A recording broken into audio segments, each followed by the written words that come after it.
One of the main topics in grandMA3 version 2.4 is the phaser improvements and the phaser workflow in general. And the first element I want to show you here is a new pool we have, which is called the shapes pool. You can see it down here in my show file. So shapes is something like curves, and you can use these curves directly in your programmer or later also in recipes to adjust your phasers in a very simple way. So let's do one example. We select a group here and we bring this group to full, and you know how to create very simple phasers in the encoder bar. We have as first a red preset, and then we switch to the next step, and in the second step we have a blue preset, for example. Wonderful, our phaser is running, and now we can apply the shapes to this phaser. So you can say, for example, I want to have a ramp up, and you can see here how the curve of the color attributes is adjusted to a curve which is then doing this typical ramp up situation, or a ramp down where it's exactly the other way around. We have some more very useful shapes like a trapeze. You can see how the curve is now adjusted to this trapeze form. Or we have something very special, which is, for example, half of a sinus wave. So you can see this here, how you get a half sine wave now. And the great thing is now that the workflow is exactly as you know it already. We can apply some MA tricks to that. For example, let's have a look how it looks like when we apply 90 degrees. You can see our halfway sine wave with a half of red in this case.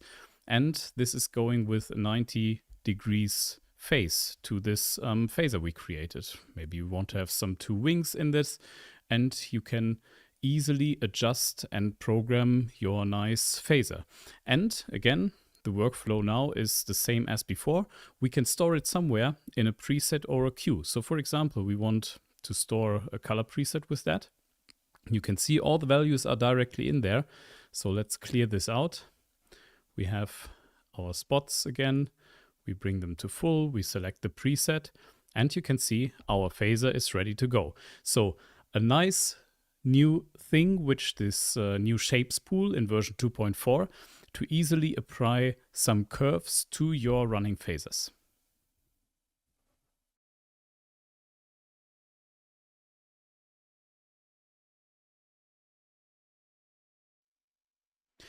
Let's also have a more detailed look at our shapes here. So we can use the shapes directly in our programmer, and the nice thing about these objects is that we can adjust them to our personal needs. So let's do the following. We have a look at our shapes pool here, and we copy one of those default shapes we have in here. You can see there are some default shapes prepared for you already, and these objects are locked so that you can't change them. But of course, what we can do is, for example, to copy our linear curve and paste them somewhere else here. You can see it's now not locked anymore, and we can edit the whole thing. And what you can see here is, let's say the shape itself. So you can see the curve here. And the nice thing is you can adjust this curve here. So you can adjust those handles in here directly to adjust the curve to your personal needs. You can also use the sliders here at the bottom of this window to adjust this shape how you would need it. You can also change here to a sheet view, which is here at the top left corner. And you can see that you can add some values, attributes, or curves here. So what we can do here, especially in the curve section, is, for example, we can have a look at our two steps we have at the moment and adjust some predefined curves you have here. So for example, an ease in, and for the second step, we want to have an ease out. So let's see how it would look like in the 1D view. So you can see here a slight smooth curve in, and then a slight smooth curve out. And again, you can use the handles to adjust the shape to your personal needs. So a very customizable tool where you can create your own curves. When we go back to the sheet view, you might wonder why we can add some attributes and values here. I want to show you this. When we close this editor again, you can see that also in these predefined shapes, there are some shapes that can use a curve together with an attribute already. You can see this, for example, with the small white tiles here, which are a little bit too comparable what you know from the presets. So from all presets, for example, where you store dimmer, position, and color attributes, and you might have these markers with the white tiles to show you which attributes are stored in there. So for example, in this circle shape, you can see here the second white tile, so the second attribute in your encoder bar, which is here the position. Of course, for a circle we need position. So let's see how we can make use of these shapes here. We clear our programmer, and I have my spots maybe again. We bring them to full, and we have a nice fixed position. And I can directly use this shapes, circle shapes now. So what you can see here is that directly having the fixed position, the absolute position here, a relative circle is shaped around this fixed fan out position.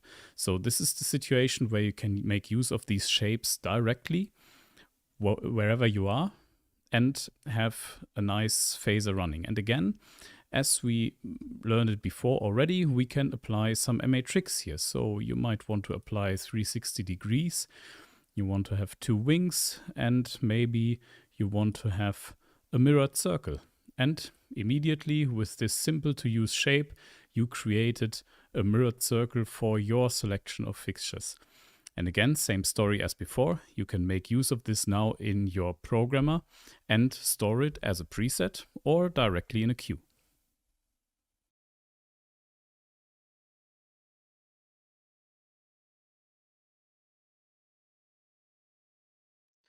Version 2.4 doesn't only present us the new shapes and the shapes pool, but a wonderful new addition to your phaser workflow, which will not only streamline your workflow and the way of programming phasers, but it will give you also new features and functionality you were waiting for a long time. And I'm 100% sure you will like this. So let's have a look what we have. With the version 2.4, we get the new tool of phaser recipes. And I want to show you how we can work with this. Phaser recipes in general can help us to create phasers and put the phaser workflow more into the workflow of the well-known recipes. So you don't have two different workflows anymore, but it all feels more like the same and the same approach of programming. So let's have a look. First of all, we can use our new phaser recipes in the programmer. And what do we do therefore? We create here a new window, and in the Common tab, you will find the recipe editor. And the recipe editor got a little bit a new look now, because what you can do here in the bottom right corner is you can add a phaser recipe. So we will click on that one. And you can see the new phaser recipe editor here. What you can do here is you simply work like before. So you simply add your different ingredients to your phasers. So what you can see here, for example, is we have automatically a new phaser recipe line, which gives us a step number 1 and a step number 2. Great. So what we want to do is to add a selection. We are here at the selection field, and this area is quite cool because it's context sensitive. So wherever you are here in your phaser recipe line, it will give you the possibility to directly select a group. So like our spots. When we switch, for example, to the shape cell, you learned about shapes already in the video before, then we can select a shape here. So we will directly get our shapes pool here. So for example, we just want to have a simple sine wave. We scroll a little bit to the right, and we can add attributes here. So what are we doing is we just add a wonderful dimmer, and you can see already the phaser is running because these are the phaser recipes in the programmer. So this was more or less like we did with the encoder bar before, but in a new shape here with the phaser recipe editor. When we scroll more to the right, you can also see that we can add some speed here or a phase value. The nice thing is also in the context sensitive area that we have the MA tricks here again. So maybe we want to put 360 degrees and your phaser is running, and the same workflow as before. you can store this now as a preset or directly in a queue. So a new way of working with the phasers, with the new phaser recipes. And in the next videos, I will show you where else you can use it and which new functionality you get with that.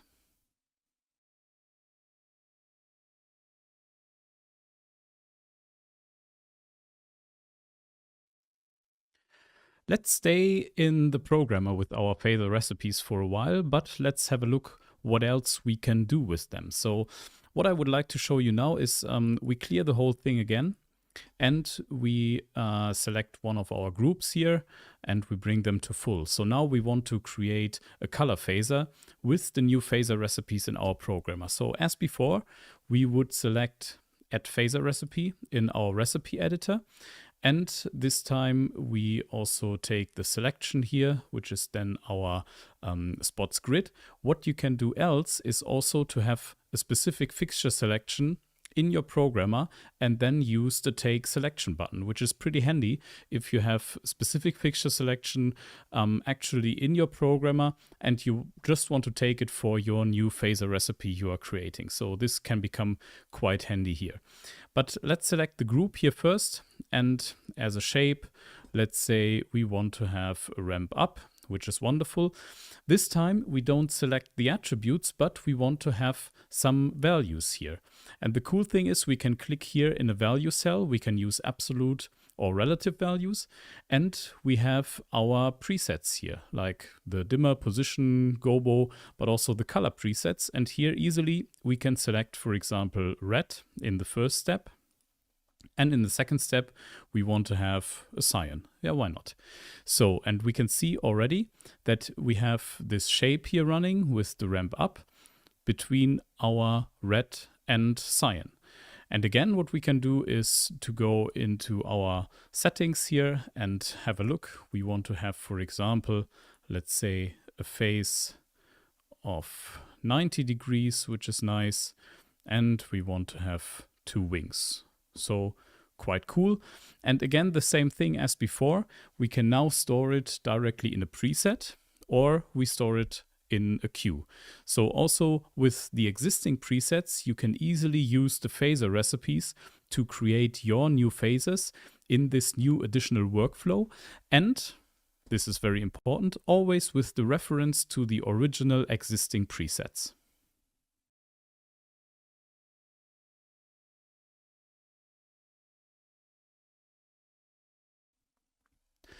As I told you before, we can use the phaser recipes not only in our programmer, so here in the recipe editor, but also in presets and even in queues. So what we can do is, for example, to have a look at our position presets to build a position phaser now. And we can go in here to an empty preset and say edit settings. And what you can see here on the right hand side is very familiar to you because you know this from the recipe editor we discussed before. So also here you can now add a phaser recipe. And then this whole interface and the editor will turn into something you know now already with the new phaser recipes we discussed. So also in the preset and as I mentioned in the queues, you can have this editor to create your phaser recipes directly in here. What is the big advantage? You can do it without seeing this in the programmer. So you can do it, let's say it in an offline way. So let's see what we can do. Again, we have our area here where we have the phaser recipe lines and the area below, which is then context sensitive. So let's take a group again. This time we want to maybe add a shape which is a linear movement and we want to create something with position. So we go to the absolute values, we select our positions and maybe the first step should be a fan out position and we want to have a roof floor position in the second step. And what we want to do is also to add a face here, which is then 360. So cool, we've done this. As soon as we are ready with this, you can see everything is white here, nothing is red, so it seems to work. Let's fingers crossed. And then we can see a new preset here, which is our fan out and roof floor preset, so it's automatically renamed to the preset names we used. Of course, we can relabel it again to our personal needs, but what we should see now is our spots when we bring them to full and we call that preset, that you can have this movement as you did with the fan out and the roof floor position. Of course, now what you can easily do is to adjust this again with MA3. You can also go in here again and adjust your preset directly here. What you can do, for example, is we want to turn down the speed a little bit. So we want to use maybe 30 BPM. You can see it's also done in the MA3 directly.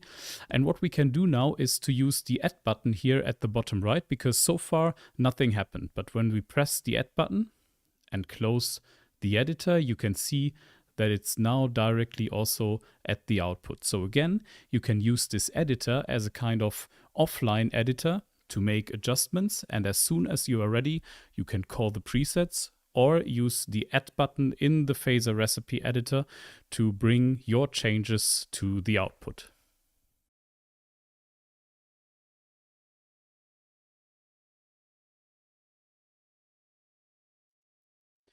I promised new functionality, and you will get new functionality. And this is for sure something most of you have waited for a long time now, which is the end-shot phasers. So what we can do here is I prepared a small dimmer phaser, and you can see why I didn't become a lighting designer and why most of the world is happy about this. But I want to show you the functionality with that. So you can see here just a small dimmer chase running through my selections of fixtures from the left to the right, which is great. We can have a look at the dimmer preset here, and you can see already this is a phaser recipe, what I've done here. So you see my phaser recipe line with the selection. The shape is chase in this case, and we did it with the dimmer attributes. Nice, it is quite fast, and you have a phase from 0 through 360. So nothing that spectacular so far. What we can do now is when we scroll a little bit to the right, is that you see the new column end shot here. And this is the place where we can define how many shots we want to give our phaser. So for example, it should just run one time from the left to the right. Then we can just enter 1 here, which is nice. We close our editor. We clear the programmer for the moment. And then we have a look at our preset. And we see the phaser is just running one time and then it's off. So what I can do with that now is, of course, I can take this and store this on one of my playbacks. And what I want to do now is to assign the top functionality here. So if you assign, or if you go to assign menu and you have a look at the functionalities, you will find top here. What is top doing when the queue is running and when the queue is over? It would then, when you press the button, automatically go to the top of the list again. So it would restart your one-shot phaser. So this is something where you can easily create your one-shot phasers to use them as a kind of bump afterwards. So we clear this whole thing, and you can see if I press top, then it is running one time and again and again and again. So I can use this as my one-shot bumps here directly. Let's also have a look at some more details of this end-shot functionality. So if we go in there, you can see our one shot at the moment. We have several possibilities to give some end shots. So for example, we can do this up to 128. So you can enter whatever number you like to. And you can also enter numbers like 2.5. So if you say 2.5, it will run 2.5 times through your phaser steps, which can be also a little nice creative element here. And what you can decide as well is what should happen after your end shots. So should the last value stay, yes or no? That's what you decide with this small little button here at the top left corner. So by default, end shot stay is no, which means after your shots, the phaser is turned off. If you set this to yes, the last step of your phaser will stay at your output and will give you the last value as soon as you, for example, clear the programmer or as you turn off the sequence.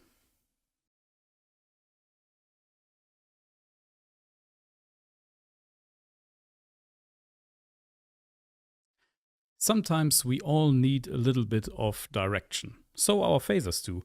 And that's why we added a new functionality to the phaser recipes as well, which is called direction. And this is also something you've waited for a long time now, because sometimes you want to decide in which direction a phaser should run. So we are back at our dimmer phaser here, which is still running, nice. And we have a look at our phaser recipe editor. When we scroll to the right, you know, we talked about N-shot already, and the next playback option we can find here is the direction. So at the moment, this phaser is running forward, which is nice, but we can also decide here to run it backward, for example. Let's press the add button here to apply it directly to the output, and you can see that now our dimmer phaser is running backwards through my fixture selection. But what else can we do? We can again do the edit settings here. We have a look at our direction, and next to forward and backward we can also choose an alternate. So alternate should be forth and back. So we select the alternate, press add again, and you see that now the phaser is running alternate. So forward and then backward and forward and backward. And again, you can combine this, of course, with the N-shot or with different shapes. So try these things out. You can be quite creative with this one, including the direction to your phasers.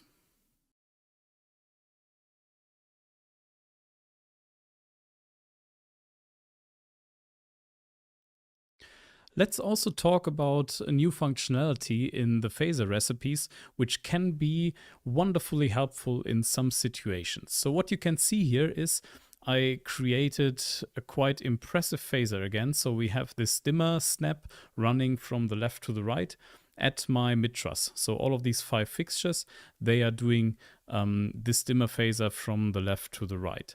Of course, what we can do in the phaser recipe lines is we can change our ingredients as we are used to from recipes in general. So if I don't want to see this on my mid-truss, but I want to see it on my back truss, I can easily go in there and change it to the back truss. What did we realize now? Of course, the phaser seems to be faster in this case because we have more fixtures here on the back truss. You can see 8 of them here compared to 5 on the mid truss. So of course, for one phaser cycle, the changes between the fixtures have to be faster now to stay within my 60 BPM. But sometimes I want to make sure that especially the steps of my phaser, they are at the same speed as before. So the fixtures want to change in the same speed from on to off and to on and to off again. What we can do here is to use a new functionality in the phaser recipes, which says adaptive measure. And adaptive measure is super helpful if you have different fixture selections. You want to use the same phaser on these different groups, on these different selections with a different number of fixtures. So it will automatically adjust the measure to the fact that the phaser stays in the same speed then. So let's change this to yes. You can also see that sometimes this setting is also in a shape directly again. So maybe you have a look at the chase shape. You will find this setting directly set to yes there. In this case, we want to set it to yes manually here. And what you can see is that we have a specific speed now, which is then our 60 BPM. So each second another light turns on. And also when I change my fixture selection now in this phaser recipe line, so I want to change it from my back truss to the mid truss again, you can say it stays the same speed. So also 1 second for each fixture, because the measure is then automatically adapted to the new amount of fixtures we have in our selection. So this will in general help us to adjust our phasers to the beats of the music in a very automatic way and in a very simple way to achieve. So try this out.